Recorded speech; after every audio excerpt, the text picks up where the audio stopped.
Hello and welcome to a very special episode of Sofa Sense'S. You are joined by me, Kavan, Me, Rush. and it wouldn't be a special episode without a special guest. We are joined by Siju, the CEO, the founder, the kingpin at MMA TV, and he joins us today virtually online. So let's give him a warm welcome to the Sofa Sense'S podcast on the akhi&saltfish digital network. So, Siju, thanks for joining us. How you doing? No problem, no problem. Yeah, I'm good, thanks. I'm good. Can't complain. Love it, love it. So, first of all, thanks for joining us. We really appreciate your time. And Rachel, should we get stuck straight in? Yeah, let's go, man. Let's go. So, tell us a little bit about yourself, Siju. You know, what's your background? How did you come to be in this room today to talk about MMA TV? What's your start? So we will go all the way back. So let's go all the way back to the beginning. So Yeah. Growing up, obviously, everybody loves football. They're all about their football life. Yeah. And in the pub with their mates, watching football on TV, all of that. I was never into it, so I never got to partake in that. There was never really anything for me to do in regards to that sort of thing with your friends, where you all get together and watch, television and football on the TV and all get together. So that was that, which is fine. Then we fast forward a good few years. I think it was maybe, I don't know, early stages. So there was UFC. So there's a new sport, UFC comes about. Somebody introduced it to me, and I started watching it on TV. I think it might have been on, maybe even on DVDs at the time. Oh, you're talking way back. Yes. Finally, there's something for me to enjoy. Yeah. It was just, the second I saw it, it gripped me, and that was it. I was watching them as often as possible. So then it's like, okay, this is all right. I wouldn't mind trying to learn some of this stuff. So I was at university at the time, and I just typed into whatever it was. I was going to say Google, but it probably wasn't Google then. It was probably Vista or some random old school Yahoo.com or something. Yeah, something old school. So I typed it in anyway, and there was a Brazilian jiu-jitsu club which came up, Milton Keynes. Cool, Milton Keynes, fine, not too far from me. So I phoned him up and spoke to the coach there. He said, "Yep, no problem, come down." So that's it. I came down, started training. At that moment in time, I was a big guy. I've been training like boxing and judo for years before, when I was a kid growing up. And I'd stopped and I was lifting weights and stuff. So I run a security company at the time, so I could look after myself. Went to training. First day, we have guys tiny. They wasn't big at all, and they were just wrapping me up.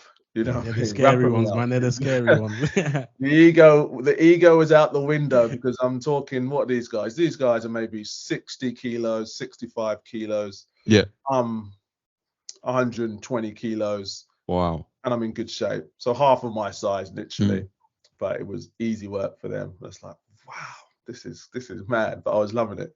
And I thought, you know what, if I could be as good as these guys and I'm big, then I'll be an unstoppable force. Let me carry on with this. So that was it. I was hooked, and I carried on training. So we fast forward maybe only like 6 months to a year into training, maximum a year, maybe 6 months in.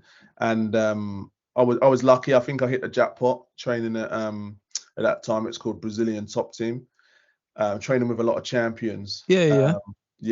So it's a renowned sort of fight team, straight from Brazil. My coach was Brazilian, Zé Marcelo. He was literally one of the top guys there, world champion, etc. So he had some good credentials, but I didn't know it. I just rolled up at the first gym I found, so I did get lucky.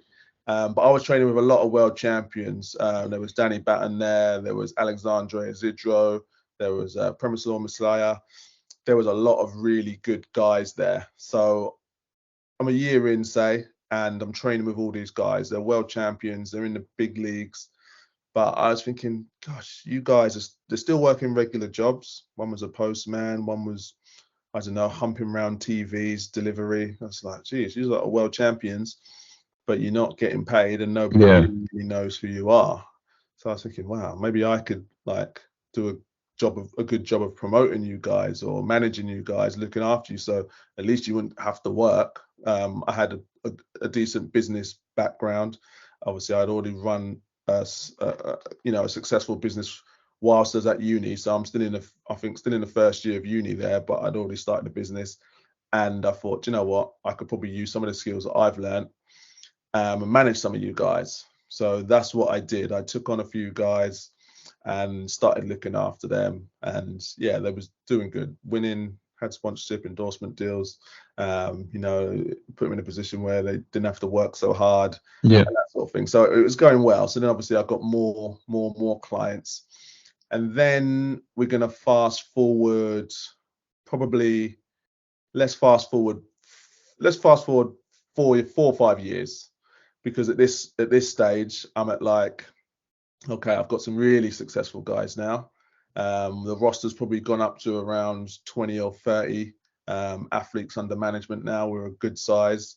People know us, but there's only so many spots on TV in the big leagues like the UFC and that. There's only so many spots on television. This is where the guys are really getting the good money. You know, if you really want to change your life, you really, really need to be on TV, but not everybody can be on television. So I was like, okay, maybe I should make my own TV, and then I can put these guys on that channel, and then people can watch them on there. Because at the time when I was thinking about it, nobody was really doing that sort of thing. There's Fight Pass, but it wasn't so big, and that was really it. So can I ask what year this was? So this would be 7 years ago. So this is the early days. So 7 years ago from now. So we're 2015. Yeah, so we're in 2015 now.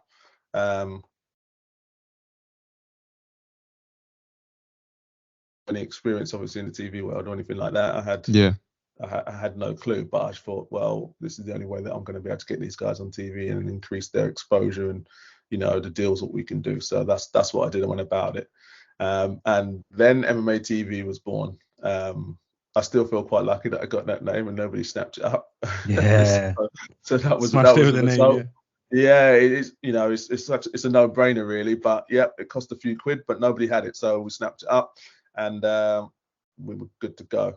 And that was it. That was the birth. Obviously, I had a lot of athletes on the roster. A lot of them were very successful. We worked with all the promotions already, so I went to the promotion and said, look, I'm starting a new venture. It's called MMA TV. We've already got the athletes that are obviously doing really big things. You guys will get your brand out there. You'll make money because it'll be on pay-per-view. We'll split the money down the middle, and let's do this. Everybody said yes. Every single promotion. I was working with all of them in the UK and Europe, and that was it. So all the ones were streamed online, and people went and paid to watch the fights. We got exposure, and we got the fighters on the platform what we needed, and that was it. And from then on, it grew and grew, and I didn't really think it would grow to the size that it has now, where we have deals, obviously, not only with pay-per-view, not only with MMA TV app and subscription. We also have linear television channels, which is 24/7. People can watch it at home on their proper TVs.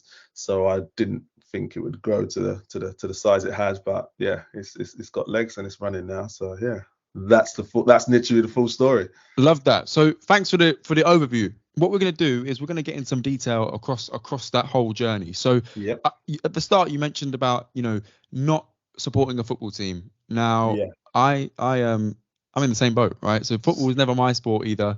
Okay. I did my brothers, they had a bedroom back there which was like covered in like Manchester United wallpaper, Manchester United bed sheets, Manchester United curtains. They were obsessed, but I just never caught on for me personally.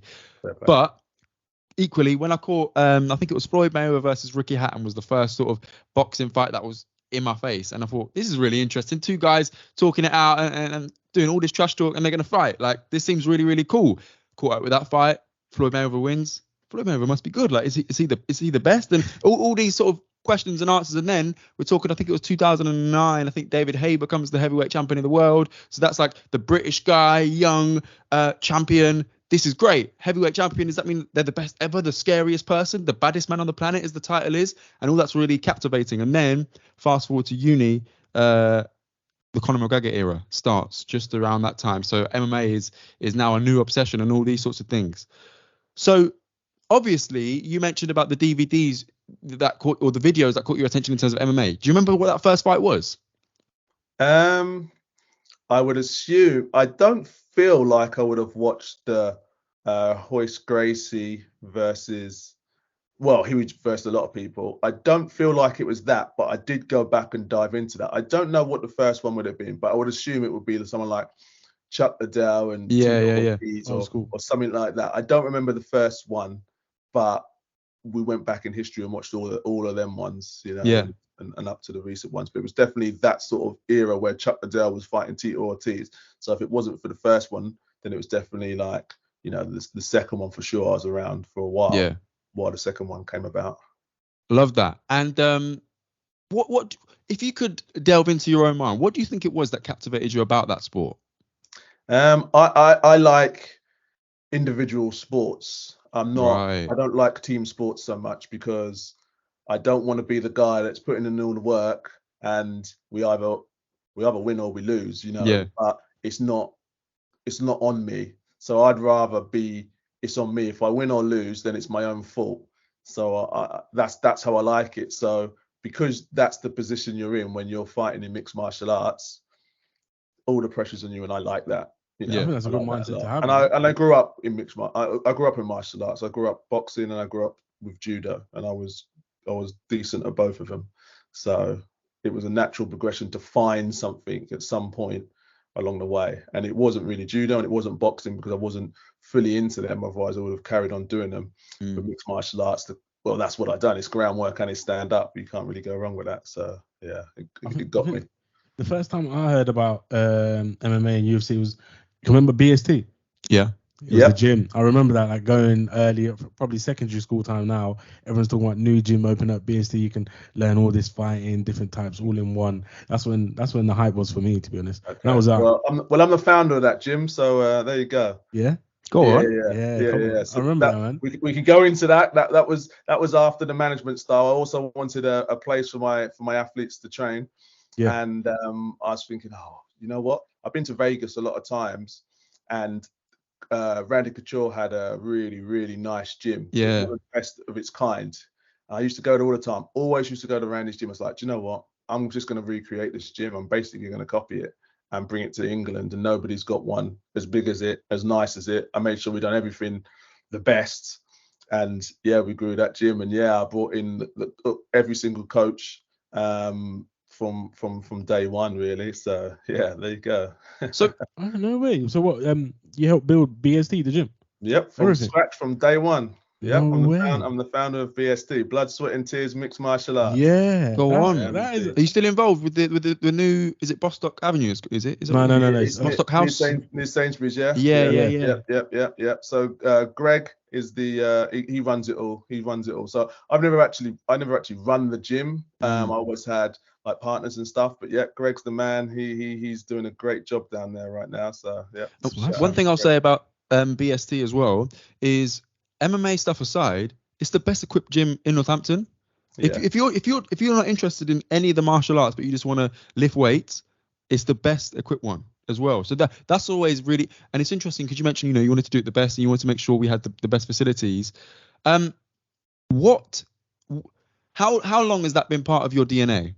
Because I'm sensing a theme where, it could be easy to complain about the problem, but you're really invested in being a part of the solution. So when did that become part of your DNA and part of who you are? Or has that always been the case? Well, I guess it's always been in my DNA, I guess. I'm one of them ones that I never really think about, any of the issues. I think, okay, if I want to do it, then I'll just do it, which is exactly the situation I'm in now. Even now, 7 years in, I'm not claiming to be some big TV executive, even though I'm in a position that maybe that's something that I could be jumping up and down about. I don't feel like I know enough about the TV world, but I know what I like and I know what the fans want. And if anybody glimpsed of the, our 24/7 linear channel, I built that channel up with with my bare hands. You know, everything on there is absolutely amazing. If you've watched it and you're an MMA fan, you will be absolutely loving that channel. It will continue to go like that, and you ain't got to pay a dime or a penny for it. It's got premium content. We're on Samsung TV Plus, channel 4560. If any of you have got a Samsung Love TV that. set, Yeah. check it out, because it really is a top-notch channel. It's got pure premium content on there. We don't hold anything back. We're not trying to put that behind a paywall. It's got lots of decent stuff on there. So I just dive into it. And it's the same with the management. I was only training for a little while before I got involved with that. And I just went on head first and just steamed in. And you have your issues and you have your problems, but I love solving problems. And it's definitely the journey that I enjoy. Yeah. So I'm gonna I suppose let you into a secret now. Rochelle and I, we've never owned a TV company or a security company. So on a real level, we're interested in getting a little bit behind the scenes of how that all works. So that security company, which by the way you said you set up during uni, is that right? Yeah, first year in uni, I was here for 6 months, and helped a friend out. Didn't want to do it though. I wasn't into it. I wasn't up for that at all. I didn't want to be a security guard or a doorman, because that's what it was at all. Helped him out 1 week. Then obviously he's like, oh, you do me a favor the next week. Helped him out next week. Oh, can you help me out again? And it's sort of like, you're there after 3 weeks, 4 weeks, you know what he's going to ask. Decent money. And then after that, it was helping the owner. He's like, oh, can you get a couple guys for me? So now I helped out. Now he wanted me to help get a couple guys. So I got a couple guys. They liked a couple guys. After that, I was like, do you know what? I can help you get a couple of guys, but I'll need to basically charge you for it. So Standard, yeah. he's like, yep, no problem. You can charge us for it, and you can pay them what you want. Obviously, the difference is mine. Great. That was it. I owned my own company from then on and started, doing the same thing on a brighter scale. And from that time, within the next probably two years, it went from me to 300 people. So, and that was up and down the country. Crazy. So, yeah, What? that was my first. You did that during uni as well? Yeah, Uni. well, Northampton. So that's what it is. I wasn't from Northampton. I went to uni in Northampton, and that's where I started. Yeah, same here. Yeah, what did you study? Accounting and finance. Same here. Oh, really? Yeah.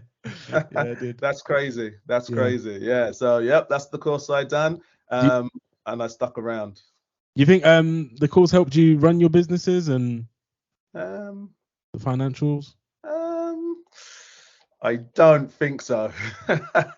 Because I have an accountant. Yeah. So it didn't really help me in that aspect where I'm sat there doing my own accounts. But it's a hard course. It's not a joke course. That's a proper course. 100%. There's no one, because I go to uni and I can lift up the curtain. Uni is quite easy for people if they think it's really tough. It's not really that tough.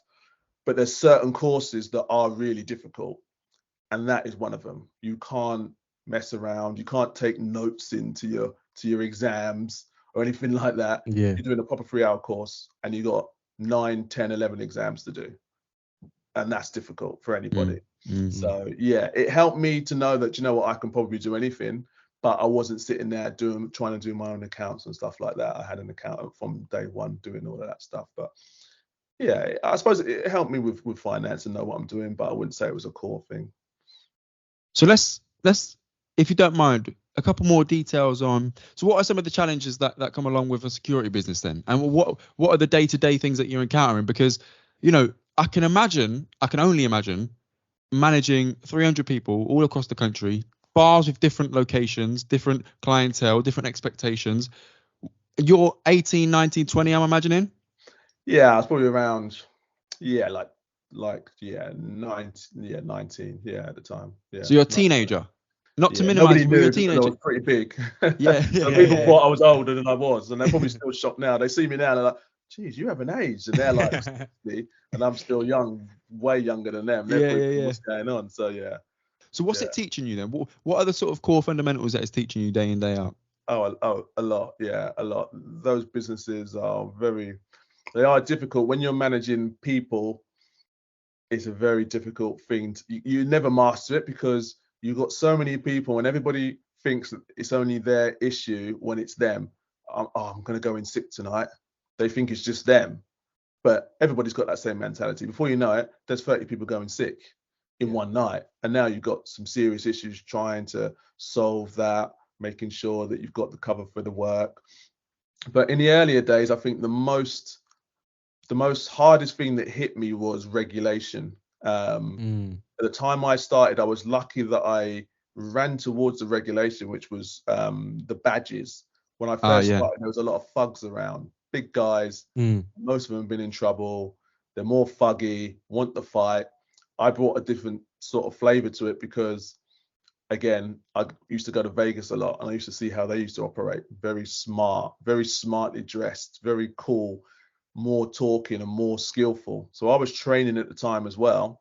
So I made sure that all the guys that I had were more trained. I used to train them on the weekends. So on a Sunday, I would train them all up to do like Brazilian jiu-jitsu and get them so that they know how to do like holds and locks. So it's not like, oh, I'm going to punch him in the face and knock him out. You know, leg lock him on the corner like that. Let's restrain him, or let's talk to him first, because you need to be able to be polite and smart. Because I got a lot of the guys from uni. Be polite, be smart, talk to them nicely, and things will be okay. If you do need to, eject anybody, then you do it in a very controlled and calm manner.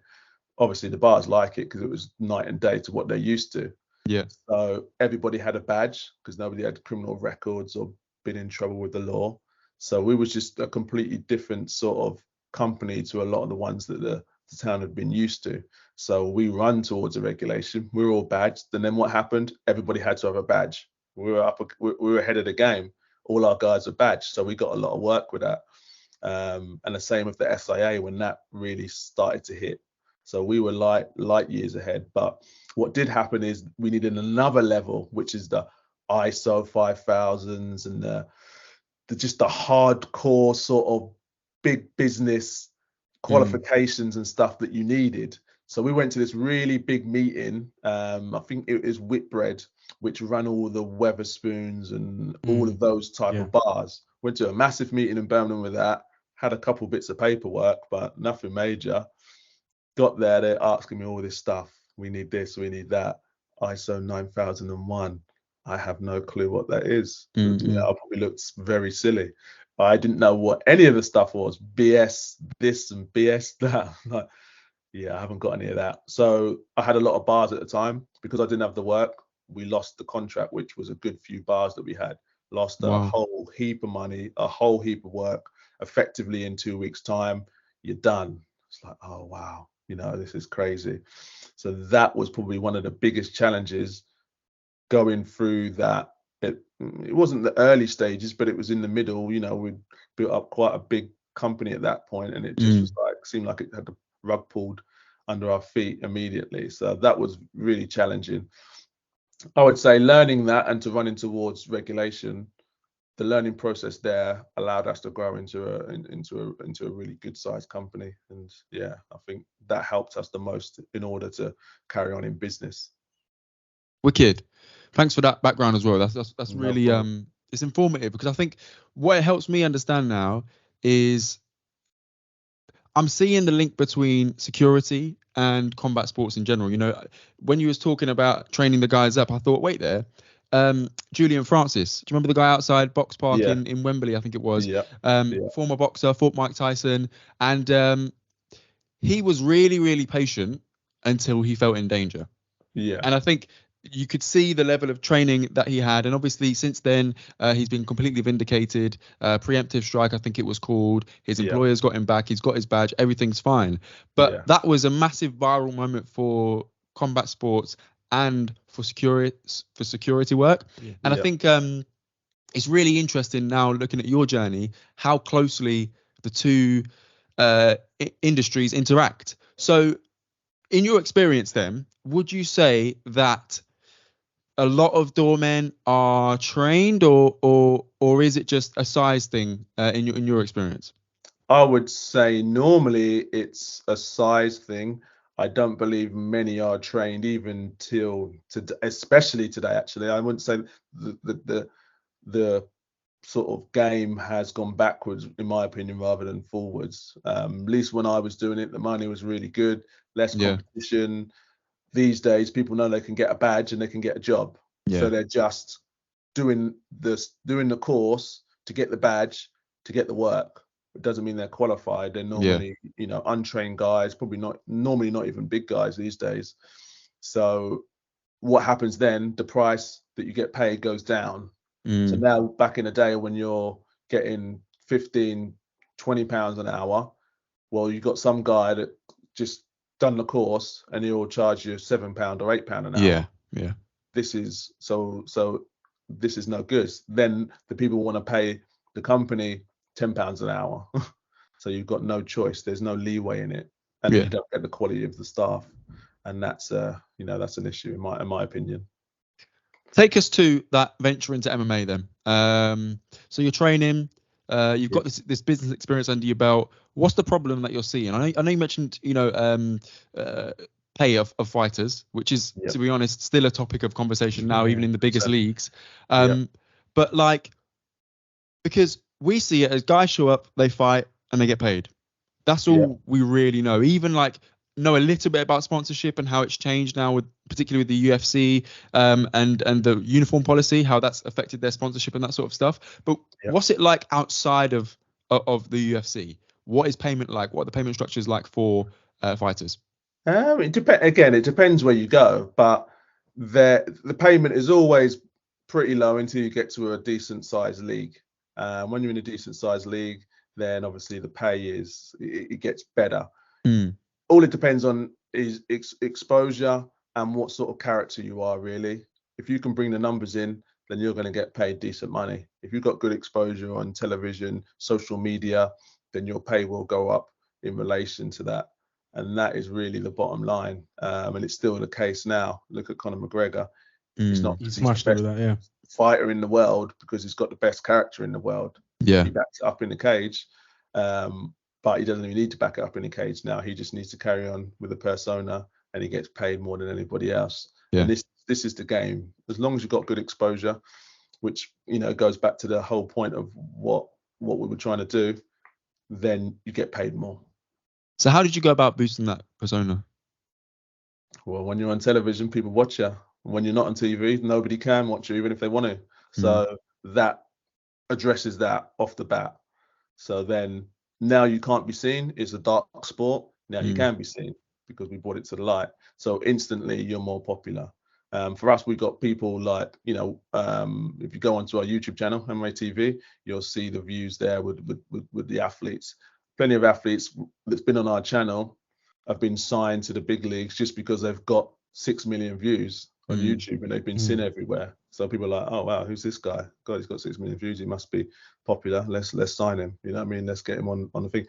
And that's what we're here to do. We're here to boost the exposure and character of the athletes and make sure more people can see them. Yeah.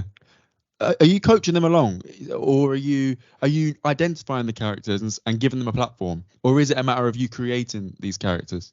So me personally, I will look for the best athletes, and I'll bring out their character, even if they're quiet. They have a character. It's a quiet character. As long as people see them, that helps with the development of their character, and that's it. I don't look for a character who can't fight. That's never going to be any good, and it's not what I do. I bring on people that, for the management side of things, that can fight, and we bring out the character. Well, TV would be different. TV, you want characters, but then you would put them in a different position where it's not necessarily about the fighting, it's about outside of the fighting. So stuff like Find a Star, Fighters Go Dating. This includes combat sports athletes, but it's not geared in the cage. It's more outside of the cage. And this is what I'm bringing the casual fans on and have an interest into combat sports and mixed martial arts. So you may say casual fans, you may say armchair experts, you may say couch coaches, or you may even say Sofa Senseis. We're definitely, I think, your target market for the Fighters Go Dating type of show. Rachel, I know you got a few questions about that.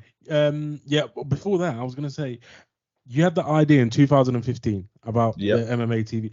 How did you what did you do first thing? Like, I wouldn't know how to start up a business or the links. Who'd you call? Did you get any advice, any mentors? I wish that would have been great. I'd have a mentor now. We just have to dive in head first. So technology was the first initial thing. Had to get the technology right. Had so many nightmares with that. So many nightmares. That was a really difficult thing to overcome, but it took probably 3 years to get the technology exactly how we want it. What do you mean by technology? What sort of things are we So talking imagine about? this: we need to stream an event on the internet when no one's streaming events on the internet. So we got to figure out how we're going to stream it. We've got to figure out how we're going to do it. I don't really know. I haven't got a clue. You have to go on the internet, Google it, and try and find out the best way of doing it. Trial and error, trial and error, trial and error, trial and error. Mess up till you get it right. Probably took us 3 years till we got it right, got a good team together and knew what they're doing. And then that takes the problems and the issues off of that. So that's what we did there. That was the toughest part. It's always the toughest part. And now we're live. Well, it was live then, but now we're still live, and it's not like, oh yeah, it'll be fine. Things always go wrong when it's live. Anything can happen. So we've still got the stresses. We're not like in the like easy lane. It's still stressful. Every event that we do, we just have a lot more events. We have a lot more experience, and it is a lot more stress, but there's still an element of stress there. Give us an idea, if you can, of the scale of the team, the production team in particular. Who's managing this technology? And so the production team, we have maybe 10 people. So 10 people will be taking care. So when we do production team, so we're filming, we're doing everything. So we go from top to bottom. So we go there, we film events, wherever it is, can be around the world. We've been to, Italy before, we've been to UAE before, we've been all over. So they go there, they film it. That team will take care of the actual production of the events. Then we've got a separate team which will take care of the streaming of the events. And then we've got the back house will then take care of all the content that we get from the streaming and push it out there to our events in real time. So everybody has a place, everybody knows what they're doing, and at this point it's quite, I don't have to really think about it. I know that it will be taken care of. So it's a lot less beautiful thing, isn't it? Yeah, it's hard, 100% of the battle really. It's so stressful. If I have to think about anything, it drives me crazy, really. If money was no object, is there any element of that production world that you'd outsource, or do you like doing it in house? I would outsource it all. I would outsource it all. There's so much thing I would do if money was not an issue, because money is always an issue in this game. It's a very, very expensive thing. Self-funded by myself still till today. It's very, very expensive. If I had infinite amount of money, it would be easy. It would be easy. I would just sew everything up. I'll buy the rights to everything that I'd want to buy the rights to, and that would be that. But we got to go the long route. The reason I ask is because so keeping an eye on boxing. A couple of years ago, Matchroom Boxing were with Sky. Sky produced all the content. They were the, like I said, the producers are everything. Matchroom just provided the shows. They were paid to provide the shows. But Sky made the content surrounding those shows. Matchroom decided to move to DAZN. And one of their key reasons, they said, was because they wanted to control the production themselves. Actually, as it happens, Eddie Hearn's sister is the head of production at Matchroom, so it makes sense to keep it all in house because they all get to make more money effectively.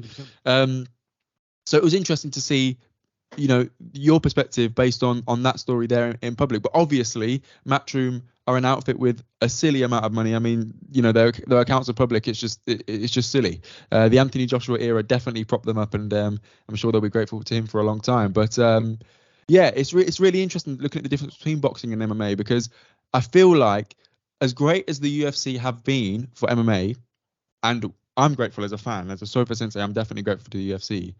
It does make the barrier to entry a lot higher for other organizations, I feel, because of the positioning that the UFC has and how few positions there are across the whole game. Does that resonate with your experience at all? Well, there's a couple of different questions there. Let me go to the UFC because that's definitely my area of expertise. They've written the blueprint for how you run this sort of game, how you run things. People can copy it and people should copy it, but people don't seem to be able to get it right for whatever reason. You don't need an infinite amount of money to do what they do, but you need to have an emphasis and focus on quality and storytelling. And I feel like that's where most people slip up. It's very, I tell you who does it good in boxing. Obviously, I'm sure you've watched the Mayweather countdowns, the 24/7. Oh yeah. Showtime. They're the thickest part of the whole fight. We're all waiting for them. Well, I'm waiting for them. 100%. The UFC do it great as well. The countdown shows they do. Embedded amazing. Shows. Yeah. Exactly. This is it. Who else is doing it? Jeez. Yeah. I mean, you see it. This is the thing. You see it with the odd super fight. So you might even see it. Okay, Eubank Ben. We saw a couple, build-ups there, but it's not consistent. So you can't really buy into the grassroots. Whereas if I'm watching, 280 embedded, those 5 episodes, I'm seeing guys on the undercard that I would have never otherwise have encountered, and I'm invested in them now because they did this random thing like pack a rope with their suitcase, and now I want to see if that brought them good luck or not. Those little details there are really, really great, and I think judging by the sort of things you're trying to do with MMA TV, you're definitely on the right path to try and capture us as an audience, and I think that brings us perfectly back round to fighters looking for love. So yeah, fighters dating. When did you get the idea for that? Mate, we're blasting so much stuff out. So I'm on the whole team now. Give me ideas. You know what I mean? Anyone that wants something, give me some ideas. I'm trying to get ideas from everyone because, letting the box out the bag, content moving forward is a major, major thing for us. And we want all the different ideas we can because that's the only thing that's going to bring people in consistently. Everybody wants new stuff. Fighters go dating. It will be fun. It will be a laugh. There's already some crazy characters on there. I can't wait to get it out there. But that's just one thing. I want as much as I can get. If it was up to me, I'd have 10 new shows a month coming out. Yeah. And I'm building an additional team now just to get this content and to keep things pumping out. So yeah, Fighters Go Dating, that come about just by brainstorming. We've got a few ideas and we're brainstorming all the time to make new stuff. How were the fighters? Any fighters you asked for? How did they take that to be on the show? Well, we actually had a casting call, so we put it out like we always do. Same with Find a Star. We have a casting call. The team put out a casting call, put it in the papers, put it online, etc., and then we get the applicants in, and then my team deals with the applicants, and then we pick, a select few, and that's how we run it. So I can't wait to watch it. When does it get released? I'm hoping to get it out by the end of the year. So let's see how that pans out. Yeah, let's see how that pans out. But I'm hoping by the end of the year because I just want to keep going. I want to get the next season of that out ASAP. So I need that time to run. So I want to get it done as soon as I can. Yeah. I can see a number of shows. Fighters go cooking. Fighters do cooking, baking, everything. I can see exactly. See, we're gonna keep it rolling. This is the thing. We keep it rolling. Any ideas? You let me know. You message me and we'll get it done. We'll give you a shout. 100%. We're coming up with things all the time that we again, if money was no object and time was infinite, the amount of things we'd be doing. But you have to pick your battles, right? Yeah. And I think you're picking the right battles. I think in creating characters around these fighters, because those fighters can and will go anywhere. But MMA TV can equally go anywhere as well and produce content around anything around these fighters, even following their journey up to, wherever. The UFC's the flagship one. Like 100%. Dana White's looking for a fight is one of my best favorite pieces of content. Yeah. Just that grassroots looking for content, and then when you're in an area doing fun things around that area, even BST for a day, those little things. We'll give you a shout and we'll share some ideas. Yeah, 100%. Let me know on it. One thing we've gone consistently back to is the character that a fighter needs to be. So a quick question for you, Siju, is I think, to be honest with you, as SOFA Senseis, Rochelle and I probably both wanted to be fighters at one point in our lives, right? 100%. But it hasn't happened. It won't happen. I'm not that brave, right? I'm not that brave. That's me being honest. But what would be your fighter nickname? I don't think I'd have one. You wouldn't have one? Oh wow, that's. So. I've fought plenty, and I haven't got a nickname now, so I don't think I'll get one out the blue now. You know what I mean? I hear that. I mean, okay. So what are some of the best nicknames you've heard of all the fighters you've encountered? What's some of the best nicknames? Best nicknames. I don't know. I'm not too sure. I don't know. It's a difficult one. The best nicknames. I don't know. I like the Iceman. That sounds good. Chuck Liddell. Yeah. That's decent. You know what I mean? I think it's better than the sounds good. Rampage Huntington. Jackson. Oh yeah. That's a good one. That works all the time. Because you think his name's actually Rampage until you realise Well, it's not. this is it. And I like that. You know, I like that. That's cool. Yeah.